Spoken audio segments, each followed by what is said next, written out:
Good afternoon, everyone. I'm a postdoctoral researcher at Office of Education, Bilingual Education Initiatives, and it's my pleasure to welcome all of you. Um, Today, we are honored to have Professor Law from Department of English at National Taiwan Normal University. Today's session introduces a practical approach to engaging students more deeply in discussion. Professor Law's classroom discourse, dialogical teaching, and the quality talk, which are the topic today, has guided us how we think about the critical thinking and student voice. So today, we hope this hour provide you with new insight. Please join me in welcoming Professor Law. And good afternoon, Professor Gao, Ali, and everyone. I'm Mei-Lan Lo from National Taiwan Normal University. I'm very glad to be here today, and I have to apologize to reschedule this talk from earlier this month to today because I was double booked. I'm so sorry about that. And but fortunately, I was be able to come today and to share my experiences with you. So my topic today is transforming discussions with the quality talk approach. So this is me. I'm an associate professor from the Department of English at NTNU, and my research interests include reading instruction, how to teach reading, and professional development, how teachers learn and grow along in their professional path. And I'm also interested in bilingual education and English as a medium of instruction. I think most of you are TAs of EMI courses. Am I right? Yes? Okay. So today I'm going to share this approach with you. Hopefully you will find it useful and you will use it in your own classes. Okay, and currently I'm in charge of several MOE projects for teachers' professional development in a foreign country. So during the summer vacation, I will be very busy because we send different groups of English teachers and bilingual teachers in elementary school, middle school, and senior high schools to United States, Canada, New Zealand, and Australia for their professional development for 3 weeks. So that's about my introduction of myself. And today I'm going to focus on quality talk approach.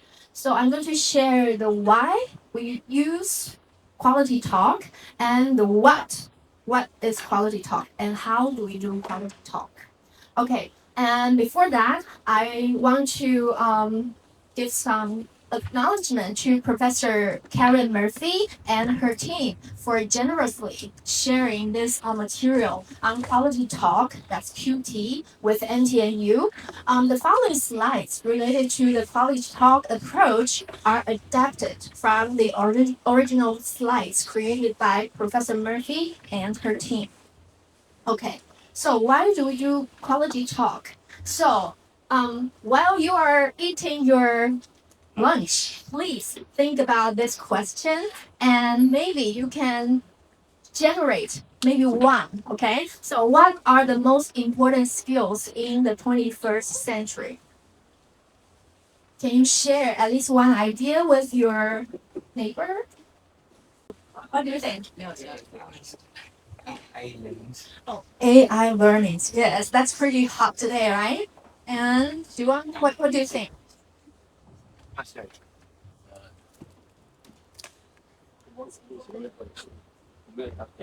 Yeah, yes, okay.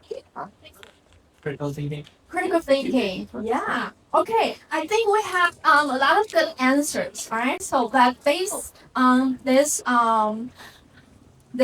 Torrent University, okay, at the bottom you can see the source. Okay, so the most important skills in the 21st century are critical thinking, yes, okay, and creativity, collaboration, and communication.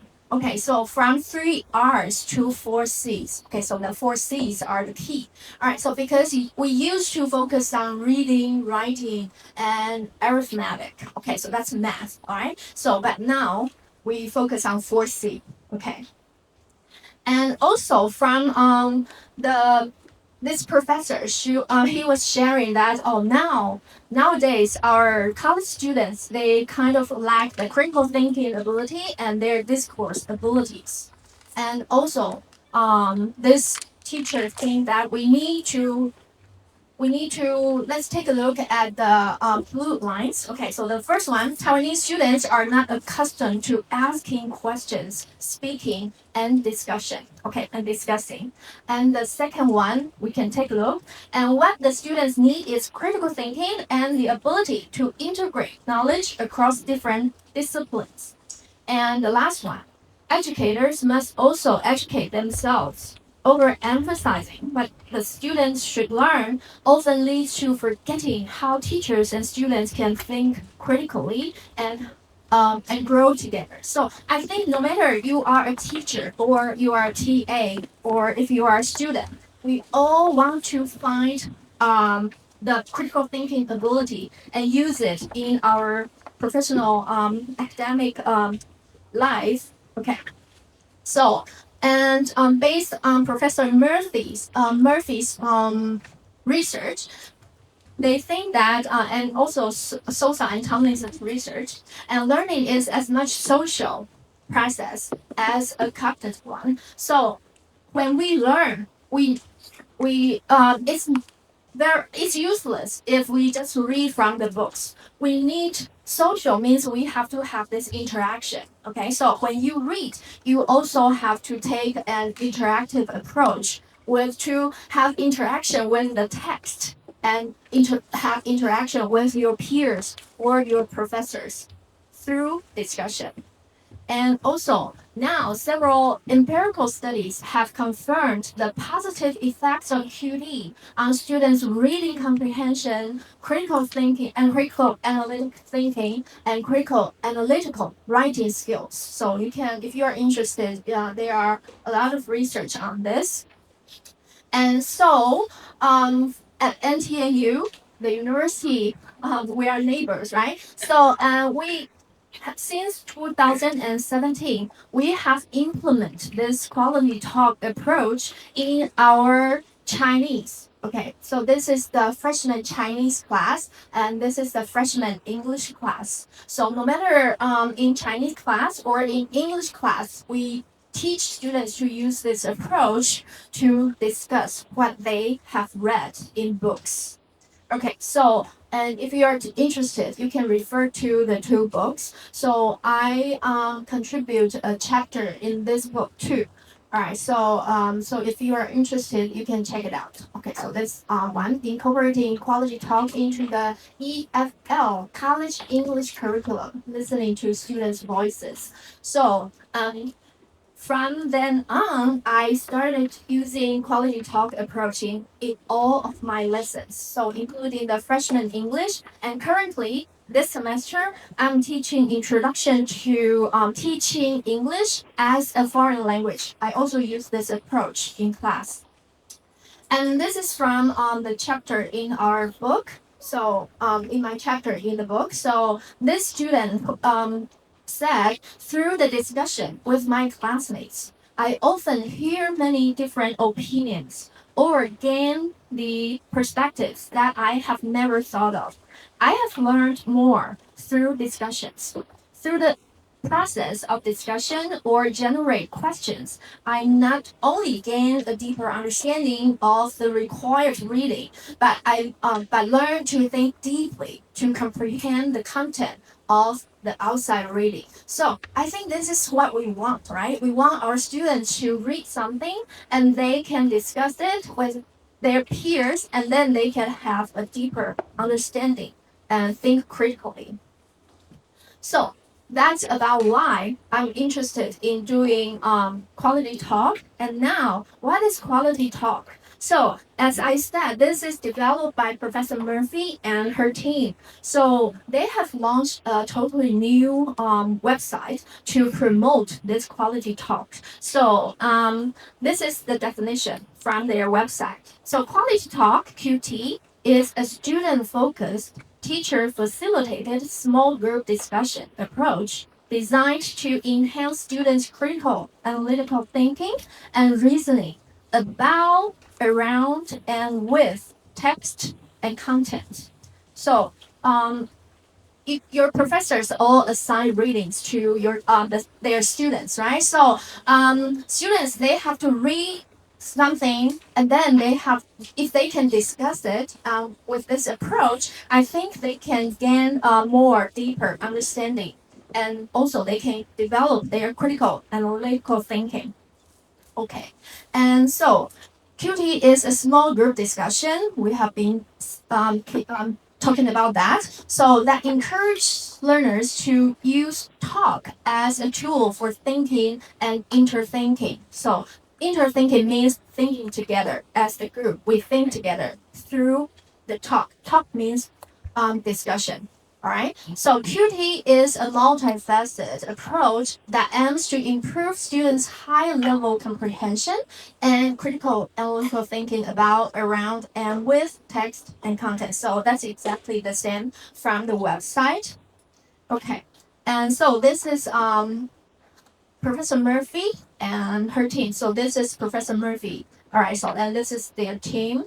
So Dr. Karen Murphy is from Penn State University, and when she started this program, she collaborated with this professor from Ohio State University, and this is their old website. And now, if you search Quality Talk online, it will guide you to the new website. So it will look like this.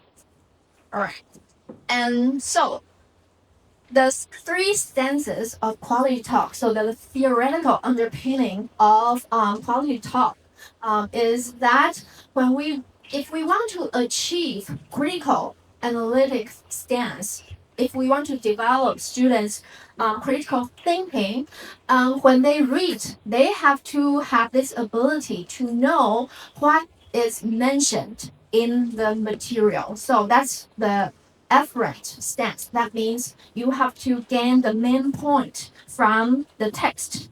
You have to know what the authors want to tell us, all right? And the other aspect on your left is expressive stance.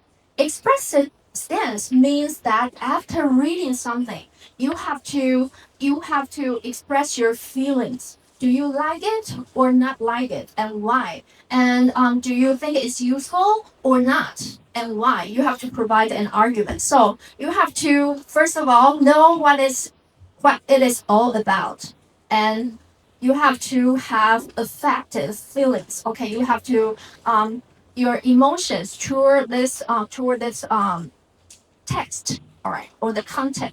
And then together, they can bring you to have, and through the discussion, you can share the afferent stance, and you can also share your expressive stance, and then together, you will reach critical analytic stance. Okay. And this is the framework, the quality talk approach. Okay, there are different aspects, but today we have limited time, and so I'm going to just share the pedagogical principles and instructional frame. Okay, so the top two. And if you are interested in this approach, you can go to this website because they have free online professional development materials for you. Okay, so and while you sign in for this workshop, I think you all have taken this handout, right? Okay, so now I want you to take a look at this. Please read the following passage and write down 1 to 3 questions for a small group discussion. All right, so you can take a look and write down your questions. At least one question down below, okay? So about 3 minutes. Okay, time is up. All right, so any volunteers who would like to share? Yes, thank you. My question is, why did Brian decide to tell the truth so suddenly? Because at first he said that don't tell mom, but in the end he immediately tell the truth. Yeah. And the second one is, why isn't the mom get mad at Brian? Okay. Why didn't, right? Yeah. The mom okay, get angry with Ryan because he told the lie at the very beginning, right? Okay, so, right, very good questions. All right, so more volunteers? Yes.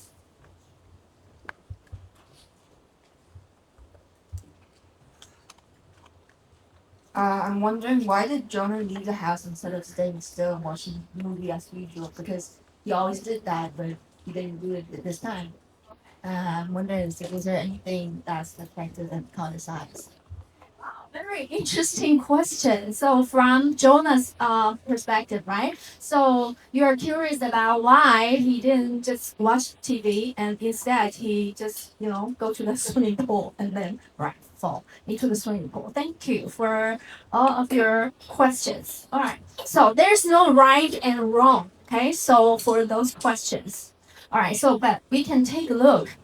First of all, we have to take a look from the afferent stance, right? So that means we have to know what it is all about. So we have three main characters in this story. So who are they? Ryan, Jonah, and Mom. 3 people, right, in this story. And then what happened? Yes, Jonah was missing. And then? Because Jonah fell into the swimming pool. Yeah, he fell into the swimming pool, and then Ryan ran over and pulled him out. All right, and at the very beginning, Ryan decided that, and he told his little brother Jonah, "Don't tell Mom what happened. Let's get you some dry clothes. Let's hide everything. But don't tell Mom." But okay, and then Mom just walked in, right? So so Jonah was soaked. So Mom asked why Jonah was soaked, right? So got wet. So he got his clothes dirty, and I tried to clean them. So he was telling a lie, right? So Ryan at the first time. So at first he told a lie, and then at the end, he decided to tell the truth. So by saying, "I wasn't watching and Jonah fell into the pool. I pulled him out, but we were scared to tell you." All right, so, and then Mom hugged each of them, okay? And then Jonah could have drawn, okay? So, and then she thanked what he did. All right, so that's the story. Because the following explanation. So I'm going to introduce different type of questioning, and some of the examples are based on this story. So I want you to take a look before that. So for quality talk, so for this approach, we are all about asking questions. Ask questions and also answer questions. All right. So, and there are different type of questions. Okay. So I think you are very good at this, right? Test question. All right. So test question here. This is a test question. And these are authentic questions. Okay. So authentic questions include uptake question, speculation question, generalization question, analysis question, effective question, and a connection question. So I'm going to explain them one by one. So the biggest category divided into 2 parts. So test question and authentic question. So the test question means that the questions that we can find answers. All right. So answers can be found in the text, and generally there's only one correct answer, just like your final exam. All right. So a lot of professors they like to have this kind of question so that it's easier for them to grade, okay, efficiently. All right. So and can be answered in a few words or short sentences. For example, "Oh, where did you go on your trip? And when did you go?" So, for example, "What are you doing?" And "I'm eating." "What did you eat?" And then you should be able to answer what you are eating, right? So those are test questions because we can have answers, all right? We can have answers. They can be found in the text. And different from test question, your students are encouraged to ask authentic questions. All right. So what are authentic questions? Answers come from thinking about what we have read, not directly from the text. And second, they can have more than one correct answer. So there are no like one correct answer, standard answer, all right? So answers are supported by reasons and evidence from the text, other sources, or our own thinking. All right. So for example, we can ask, oh, what was the best part of the trip? If you are asked this type of question, then you will have to think really hard about, oh, what do I like the most and why, right? So what was the best part of the trip? This is an example of authentic question. And there are 6 types of authentic question, all right? So number 1, uptake. Uptake is when someone asks a question about what someone else said or asks, and listen carefully to what one other group members say, so you can ask for more information. For example, okay, so can I have divide you into 2 groups? Okay, students on my right hand side, okay, you will be the A, all right? So, and this side you will be group B. So, group A, 1, 2, 3, go. Our trip to Washington, D.C. was fabulous. We visited the Museum of Natural History and the Lincoln Memorial. Okay, so this is said by student A, right? And then student B said,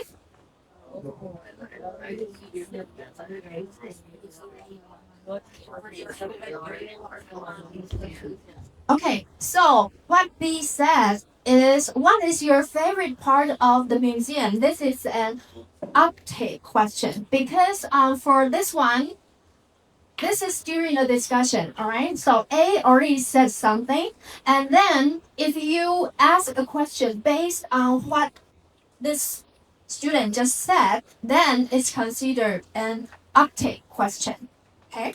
So, and number 2, speculation question. What does speculation mean?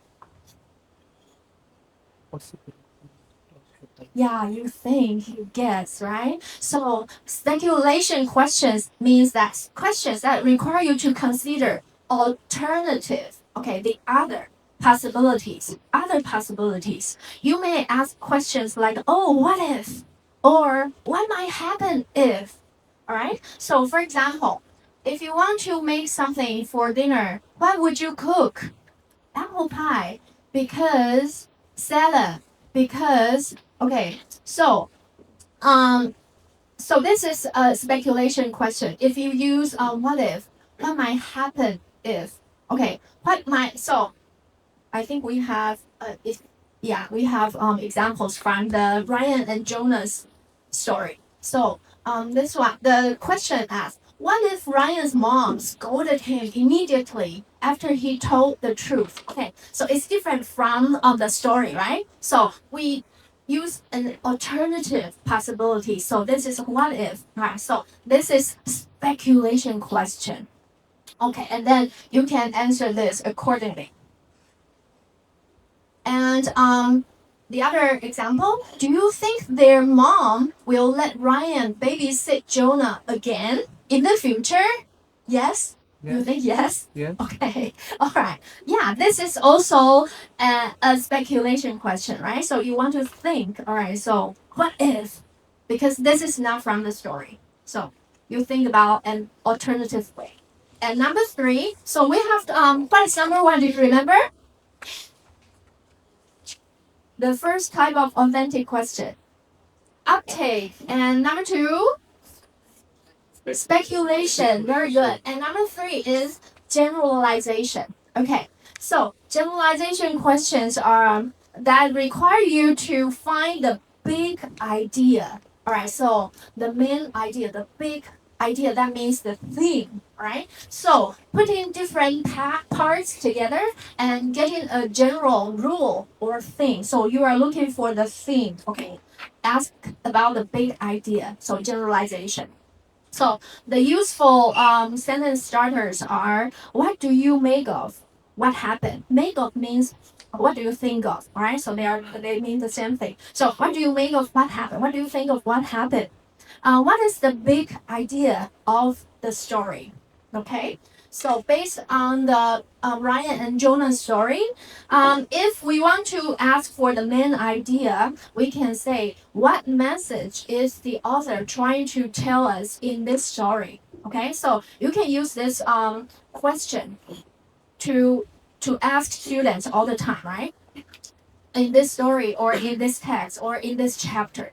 All right, so, and if you want to ask about the personality, you can ask, how would you describe Ryan's personality? All right, or if you want to look, let students think about the relationship of this family, you can ask, what is the relationship between Ryan and Jonah? Okay, so those are generalization questions. Okay, and number 4, analysis questions. Questions that require you to break down ideas. So we have to analyze. Okay, so break down different ideas. So looking at different ideas in the text and also understanding how ideas relate to each other. So you may ask questions like, how did it happen? Or why did somebody do something? All right. Or for example, okay, why did Ryan lie to his mother at first? Okay, so this is analysis question because you want to break down. Okay, so you have to analyze the reason why Ryan lied to his mom at first. Okay, and the other example, why did Ryan decide to tell the truth at the end? You also have to analyze, okay? So maybe you have to analyze his personality, and then you can come to a conclusion, okay? Number 5, affective questions. Affective means our emotions or our feelings, all right? So, and just a brief review here. Authentic questions means the questions that can have more than one answer.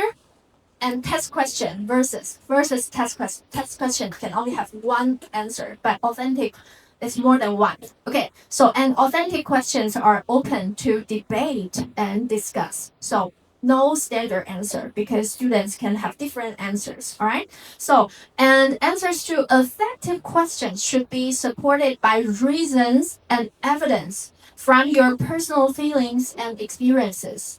So the sentence frames you can use are, what would you do? All right. Or have you had a similar experience?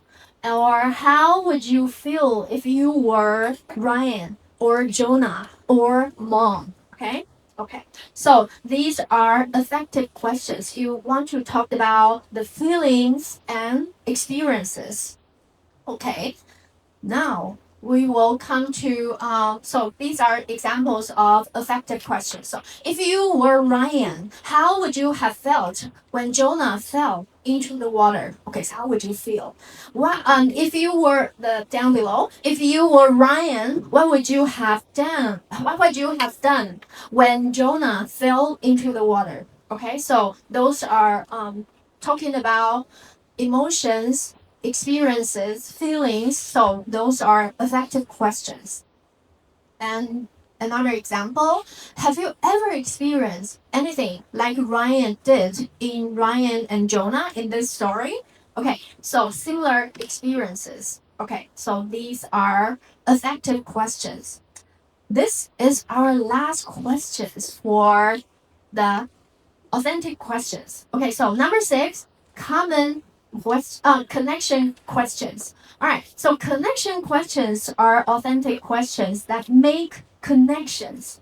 All right, so you can make connections between stories and things you have read or you have seen in an article, in a journal, or you have heard in the news or from your friend in the past. Okay, so we can make text to text connection.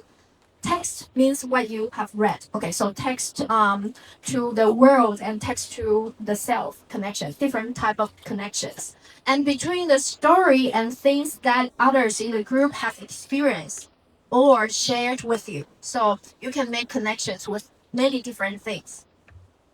So these are the generic questions. So generic means general or universal. So generic questions means general universal questions that are applicable to various stories, texts, or situations. So if your assigned reading is a story, then you can use those questions, all right, with different stories. The first one, how is this story similar to something that I have read, seen, or heard before? Number two, what have I read, seen, or heard about before that connects to this story? Okay, if you can change the story into text, T-E-X-T, then you can apply those questions to anything you read, right? So how is this story or how is this text different from something that I have read, seen, or heard before? The last one, have we learned or experienced anything that relates to something in this story or in this text? All right, so not limited to stories, okay? So any assigned readings, we can use those sentences. And examples for you. So you want to connect like two movies or two books. Okay, so how is the story, The Frog Prince, similar to the movie Frozen? So you are comparing the two stories, okay, or the two movies. And this one, is Sleeping Beauty more like Anna or Elsa? So you're comparing the characters. Is Ola the snowman anything like the huge snowman we built last winter as recess? Or so now you're connecting what you saw in the maybe a storybook in a children's book or a story or in a movie with students' real life. Okay, so how to make connections, to find connections between texts and what is being discussed. You can think about the story's characters, okay, and character personality, relationships, and or what they do. All right, so in the story actions. And you can also talk about, make connections about the events, story problem, and also the story endings. Or you can make connections to the big ideas. So the story lesson learned from this story, lesson learned from this chapter, lesson learned from this article, or the theme or the main ideas, the genre. Okay, so those are the questions you can make too.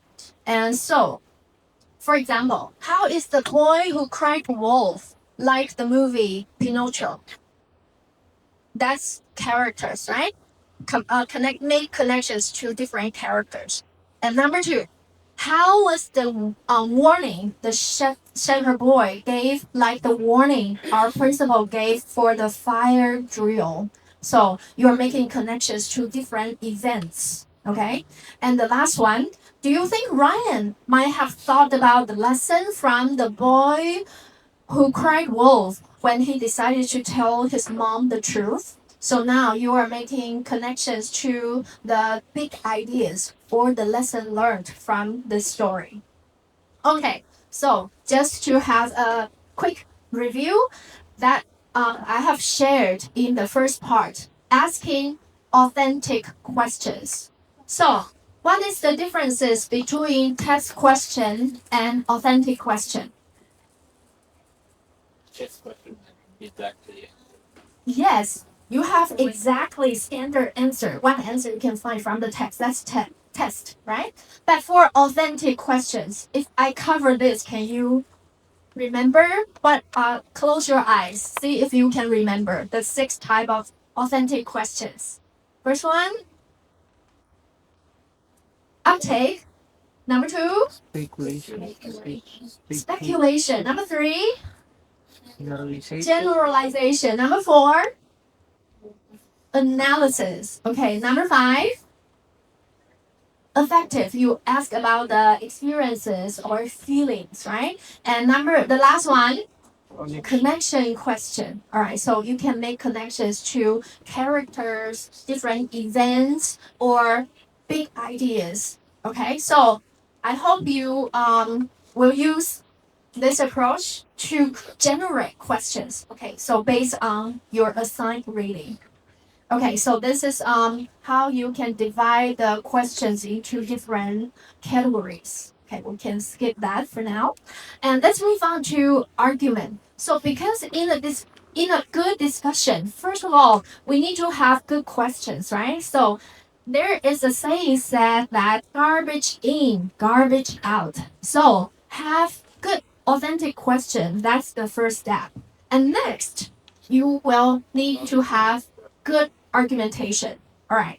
So how do we make good argumentation? So the purpose of an argument is that we want for a group of students or people to explore different ways of answering authentic questions. Okay. So because our quality talk is group based approach, right? So you will have a group of students talking about something. Okay, they will share their authentic questions and then they can discuss their authentic questions. And for a person to clarify their claim based on the reasons and evidence that were discussed and explored. Okay, so to clarify something, to express your opinion about or your feelings about something.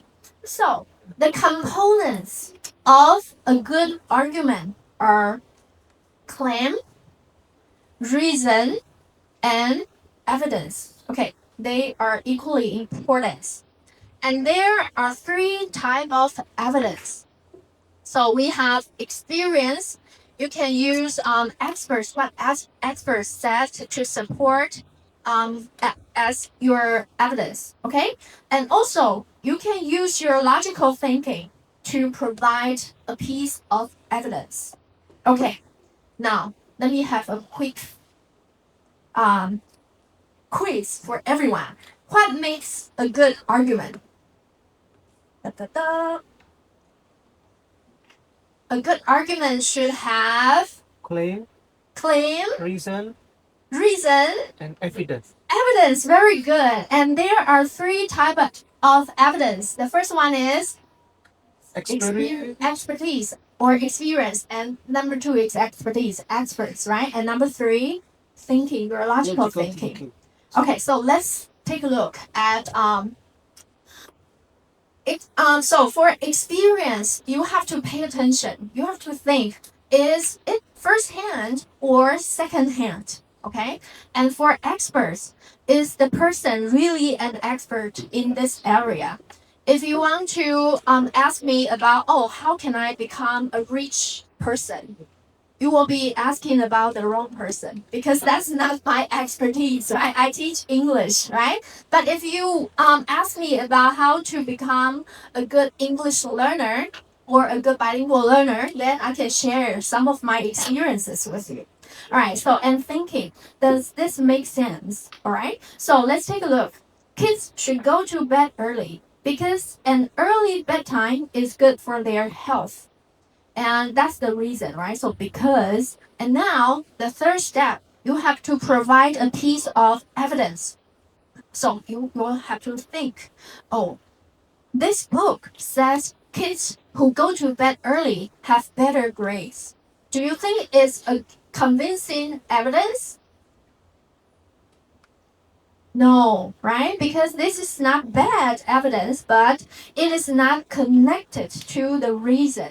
So your evidence has to support your reason. Okay, so you have to pay attention to that when you when you provide evidence. Okay, so this is counter argument. So if you have a question, A asks a question, and then B already answer the question by providing a strong argument with a claim, with some reasons, and provide some evidence, then you can provide a strong counter argument, right, to balance the discussion.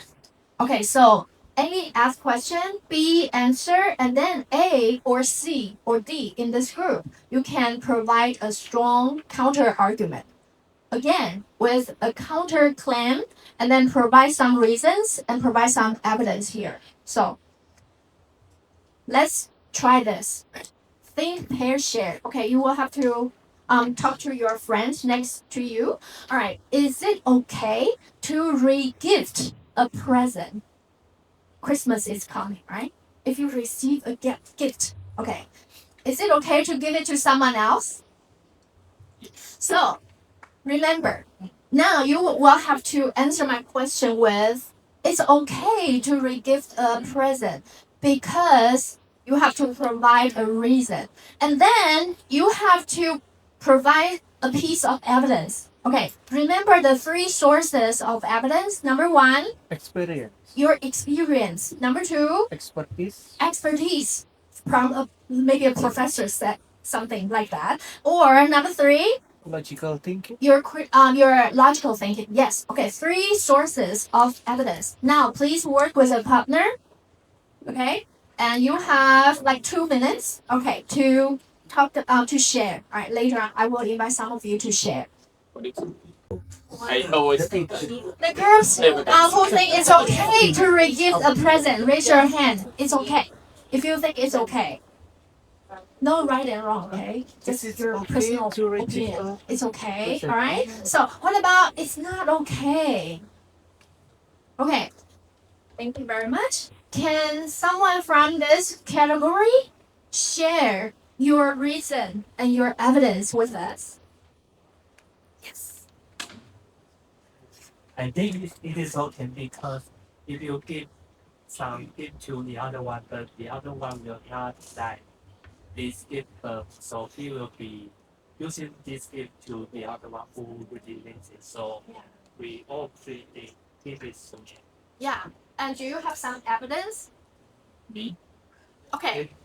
Your personal experience? Yeah, so I always receive the gift that I don't want. I just give to the other. I also keep the wrap, but I make sure I didn't send to the same person who gives to me. Yeah, that would be so embarrassing, right? Okay, yes. All right, thank you for your example and your experience sharing. And what about this group? Okay, so it's not okay to re-gift a present because anyone? No? Or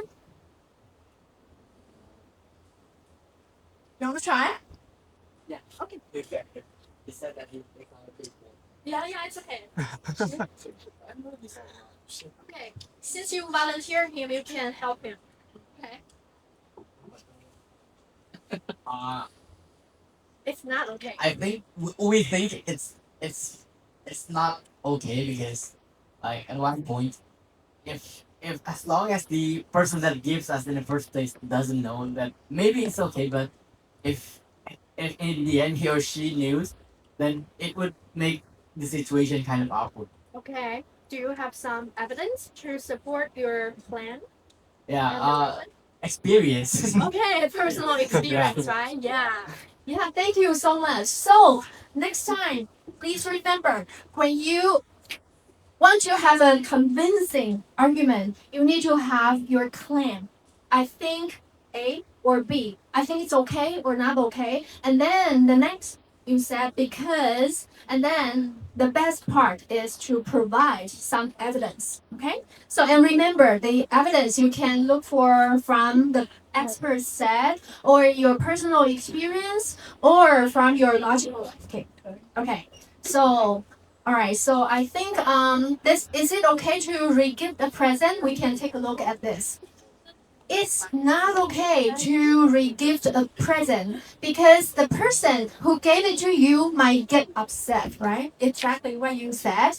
Okay, and evidence, a movie star said that. Okay. And this one, counterclaim, it is okay, right? So claim and counterclaim because this is a counter argument. So counterclaims it is okay to re-gift a present because most people today don't care if you re-gift something. And the evidence, the Wall Street Journal published an article about it. So which evidence is more convincing to you? Wall Street Journal, right? Yes. So if you have a debate with someone else, if you provide this evidence versus this evidence, then this team will win. Why? Because you provide more convincing evidence. Okay, so the source of the evidence is more like authoritative. Okay, so the Wall Street Journal. Okay, so not just some said by some movie star. All right. Okay. So we have talked about this, right? So this one will become stronger, right? So because it provides a more convincing evidence. So the counter argument is stronger. So this team will win. Okay. So if you hear something from, if your friend says something, okay, so if you have like this, now if you are losing in a discussion or in a debate, what should this team do? They have to make a rebuttal, okay? Rebuttal means when someone makes a counter argument to your argument, you can make a rebuttal to the counter argument. A rebuttal lightens the counter argument, and as a result, it provides an advantage to the argument. Okay, so and then if you provide a rebuttal, okay, then you will have another chance to win. So I think I have shared how to ask authentic questions and how to offer a convincing argument. So I think the goal is to reach an examined understanding based on our discussion. Okay, so I hope you can use this approach in your classes, okay, with your students if you are leading a group discussion. And just take a few more minutes to talk about the how. Okay, so I think personally I use this approach all the time with my classes. So I think it's very important to ask students to preview and prepare some authentic questions before class. And in class, I will ask my students to form 4 people in a group. All right, so in a classroom setting, it's easier for them to just turn the desks and tables and then to face each other to form a team. 4 is the best magic number. Okay, and we will talk about based on different time. Okay, and usually I can have my students to do about 12 to 15 minutes discussion. Okay, for quality talk, and then after discussion with a big group, with the whole class, you can do some debriefing, or you can ask students to reflect on their learning on that day. And here are some quality talk quick tips. All right, so prepare a couple of back pocket questions before the discussion. As a TA, if your professor wants you to lead a discussion, you will have to prepare some back pocket questions. Okay. And avoid being the sun by sitting among your students instead of at the center. So don't sit in the center of a group. You just sit with them. Otherwise, you will become the center. We don't want the teachers or the TAs to become the center of the discussion. We want to be a facilitator, okay? Number 3, it is great to remind students of your expectations of discussion by reading the rules before the first question. And number 4, have a discussion goal in mind, okay? Everyone, for example, everyone should ask at least one authentic question. And number 5, begin the discussion with a student question. So you can invite students to ask the first question. Number 6, prompt critical thinking by asking, oh, why do you think so? And how do you think so? All right, so why do you think so? That means the reasoning. And how do you think so? Then that's asking for the evidence, because a good a good argument should have claim, reason, and evidence, right? And number 7, use your back pocket questions and teacher moves strategically to encourage productive talk.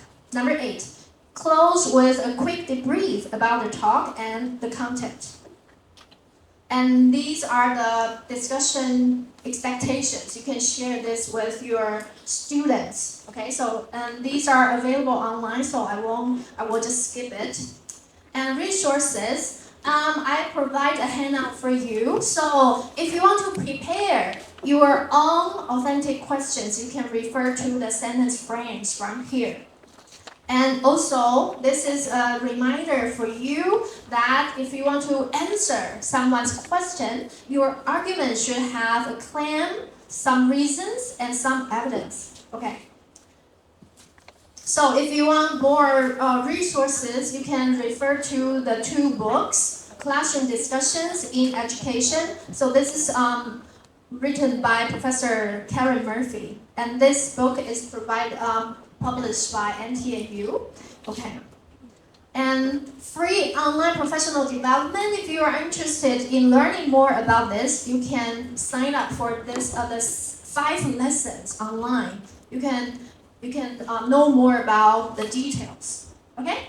So I only have 2 minutes for questions. Okay. So yeah, if you have questions, you can ask. Otherwise, I will invite you to think about 3 key concepts, 2 ideas for teaching and learning, and 1 common question or comment for me. Okay? So I want everyone to take a piece of this, and then you can give it to me before you leave. I might not have enough for everyone, but yeah, if you are willing to share something with me, okay, you are more than welcome.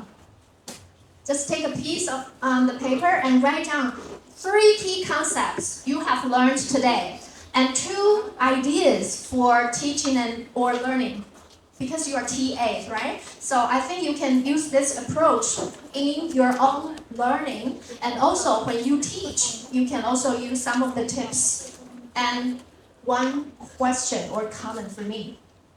Okay. And so you can take some time to write and give it to me before you leave. But if you don't have any questions for now, I will say thank you for your participation today and answering and have interaction with me. Thank you very much.